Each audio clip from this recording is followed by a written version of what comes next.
မင်္ဂလာပါကျွန်တော်ဒီနေ့ကျွန်တော်ရဲ့အိမ်ဆောက်ထားတဲ့ဒုတိယမြောက်အိမ်လုံးလေးကိုကျွန်တော်လိုက်ပြခြင်းတယ်ကျွန်တော်လိုက်ခဲ့ပြီနော်ဒါလေးကကျွန်တော်ဆောက်တာဒုတိယမြောက်လုံးလေးပေါ့နော်ကျွန်တော်ဖောင်းတော့ထဲမှာလည်းတစ်ခါဆောက်ဘူးလေဗျအခုဒီမှာဆိုရင်ဒါကျွန်တော်အိမ်မှာကားပါကင်မှာတော့ကား3စီးလောက်တော့ထိုးလို့ရတယ်ဗျဒီအုတ်တိုင်းပတ်လေကိုဟိုတန်ဆူးကြိုးတွေတက်ပေးထားတယ်ခင်ဗျကျွန်တော်ဒီဘက်မှာဆိုရင်ရေကူးကအသေးစားလေးပေါ့ကလေးလေးတွေအတွက်ဒါမှမဟုတ်လည်းလူကြီးတွေဆိုရင်လည်းရေးစိမ့်မယ်ဟိုပေါ်မှာဆိုရင်ကျွန်တော်တို့ဒါဝိုင်းခွက်လေးတွေပါထားပြီးတော့တောက်မယ်အေးစစ်စစ်ပေါ့နော်ကျွန်တော်အိမ်နဲ့တစ်ချက်ဝင်ကြည့်အောင်နော်ဒါတော့ကျွန်တော်ကဒီအရှိကော်ရီတာမှာဒါဟိုဝယ်နာလေးပေါ့နော်ဝယ်နာလေးမှာဒါစပွဲလေးနဲ့ကော်ဖီတောက်လို့လည်းရတယ်ပြီးရင်ကျွန်တော်သုံးထားဆိုရင်ဒီမှာဝယ်နာရဲ့ကြွေပြားဆိုတာကျွန်တော်2ပေပတ်လေသုံးပေးထားတာပေါ့နော်အခုဒါဆိုရင်ကျွန်တော်အတွင်းထဲမှာလဲဒါ2ပေပတ်လေကြွေပြားအပြောင်းအဲ့ကိုသုံးပေးထားပါခင်ဗျဒါတော့ကျွန်တော်တို့ရဲ့ living room ခင်ဗျဆိုရင်လည်းဒါကျွန်တော်ဓာတ်ပုံလေးထည့်ထားမလားဒါမှမဟုတ်ကျွန်တော်တို့အမှတ်တရပစ္စည်းတွေတင်မလားဒါပေါ့နော်အလှဆင်တဲ့နေရာလေးပေါ့နော်ဒါလေးကတော့ဒါဆိုရင်ဒါကျွန်တော်ဖျားခန်းလေးပေါ့ဒီလိုတခြားဘာသာဝင်တွေဆိုရင်လည်းဒါလူနေတဲ့အခန်းဖြစ်သုံးလို့ရတယ် single room လေးဖြစ်သုံးလို့ရပါတယ်ခင်ဗျအခန်းလေးဆိုလည်း single room လေး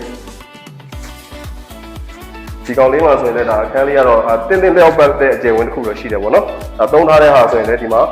ကိုရီးယားပါကင်ကိုမှာအထူ12 မီလီကိုသုံးပေးထားပါတယ်ခင်ဗျဒါဆိုရင်ဒါလုံခြုံရေးတန်တန်တကားပါမယ်ပတင်းပေါက်တွေပါမယ်ကျွန်တော်တို့ master bedroom အဲ့ရဝင်ကြ master bedroom ကိုတစ်ချက်သွားကြည့်အောင်နော်ဒါဆိုကျွန်တော် light tray တွေပါပါမယ်ဒါ master bedroom ပထမဆုံးအိမ်ဝင်ချင်းမှာတွေ့ရမယ့် master bedroom ခင်ဗျဒီမှာပတင်းပေါက်2ပေါက်ပါမယ်လုံခြုံရေးတန်တန်တကားပါမယ်ဒီဘက်မှာဆိုရင်ဒါကျွန်တော်ရေချိုးကအိမ်နာဒါရှယ်သုံးထားဒီမှာ shower ဒီမှာခိုးတိုင်းဒါဒီအကန်လေးကတော့ပေါ်တာဘာမှမဟုတ်ကျွန်တော်ဒီတိုင်းထည့်လိုက်တယ်ဒီမှာစက်ပြားတွေပါလည်းတင်လို့ရတယ်ချွေပြားဆိုရင်ဒီမှာ9ပေကျော်တိအပေါ်ထိကန်ထားတာ9ပေမဟုတ်ဘူးနော်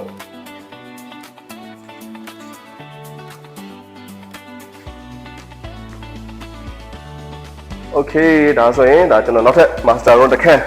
ဒီ master room တွေကကျွန်တော်17ပေပတ်လည်လောက်ရှိတယ်ခင်ဗျ master room ရဲ့အကျယ်ဝန်းရတယ်နော်ဒီမှာအခန်းတိုင်းမှာလုံခြုံရေးတန်တကားပါတယ်နော်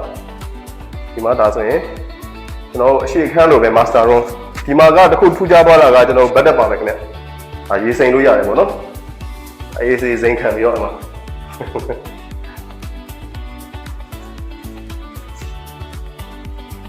ကျွန်တော်တို့နောက်တစ်ခုအနေနဲ့ kitchen လေးကိုကြည့်အောင် kitchen လေးကတီးတန့်လေးအိမ်တွေမှာကအဲ့လိုမျိုး kitchen တီးတန့်လေးကိုကြိုက်ကြတာများတယ်အဲကြောင့် kitchen တီးတန့်လေးထားတယ်ဒါဆိုရင်ဒါလေးကျွန်တော်ကြွေပြားသုံးတာလေးလည်းနည်းနည်းဆန်းဆန်းပြားလေးဖြစ်အောင်လို့ဒီမှာပတင်းပေါက်တွေအကျယ်ကြီးထားပါတယ်ဒီမှာ exhaust fan တက်လို့ရတယ်ပတင်းပေါက်တွေအားလုံးမှာလုံခြုံရေးတန်ပန်းတကားပါတယ်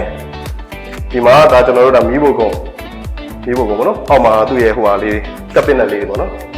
အဘွေးလျှော်သက်ထားလို့ရမယ်ရေကက်တက်တာထားလို့ရမယ်โอเคဒါကတော့ကျွန်တော်တို့လူငယ်တွေအကြိုက်အားကောင်းလားအခုဒီမှာခုံလေးချမယ်ဒီမှာကျွန်တော်တို့ပစ္စည်းအလားပဲတင်ဘာမှမဟုတ်ဝိုင်ခွက်တွေရက်ပလင်းတွေပဲတင်လို့ရမယ်Ceiling height ညီပဲနော်ကျွန်တော်တို့တော်တော်မြင့်တယ်17ပေခွဲရှိတယ် ceiling height ကโอเคအဲဆိုရင်ဒါကကျွန်တော်ရဲ့ကျွန်တော်စောက်တဲ့ဒုတိယမြောက်လုံးလေးဖြစ်ပါတယ်ခင်ဗျကျွန်တော်ဆက်လက်ပြီးတော့နောက်ထပ်ဒီထက်အများကြီးလာတဲ့အိမ်တွေကိုဆက်ပြီးစောက်သွားဖို့ရှိပါတယ်စောင့်နေစေဖြစ်ပါတယ်စောင့်ကြည့်ပေးပါခင်ဗျโอเคကျေးဇူးပါကျွန်တော်တခုပြောဖို့ကြံခဲ့လို့ခင်ဗျဟုတ်ကျွန်တော်ကိုဒီအိမ်လေးကိုစောက်ပေးတဲ့ Online Construction ပေါ့နော်ဒီလေးခဏလောက်ပါဟုတ်ကဲ့ဒါတော့ကျွန်တော်တို့ Online Construction ပေါ့နော်ဟုတ်ဒါညီလေးကျေးဇူးပါနော်ညီလေးဒါကျွန်တော်အိမ်ကိုဒီထက်ဒီလိုမျိုးလှပအောင်စောက်ပေးတဲ့ညီလေးပေါ့နော်ဟုတ်ကဲ့ပါအများကြီးကျေးဇူးတင်ပါတယ်ဟုတ်ကဲ့ပါဟုတ်ကဲ့ကျေးဇူးတင်ပါတယ်ဟာလူယုံကြည်နဲ့အနံပေးလို့လဲဒါစောက်ခွင့်ရတဲ့အတွက်အေရှာမိသားစုများအားလုံးကျေးဇူးတင်ပါတယ်ဒီညီလေးဆိုတာတော်တော်လေးကိုစိတ်ရှည်တာပေါ့နော်တစ်ခုပြီးတစ်ခုအဲ့လိုမျိုးလိုအပ်တာတွေမှန်တယ်များအကုန်လုံးကိုဘာပဲနေရာပြင်ခြင်းနဲ့ဘယ်နေရာထည့်ခြင်းနဲ့အကုန်လုံးကိုဒါစိတ်ရှည်ရှည်နဲ့စောက်ပေးတာပေါ့နော်သူ့ကိုလည်း recommend ပေးပါတယ်ဒါနော်သူ့ကိုလည်းဟုတ်ကဲ့ပါကျေးဇူးတင်ပါတယ်ခင်ဗျာဟုတ်ကဲ့ဟုတ်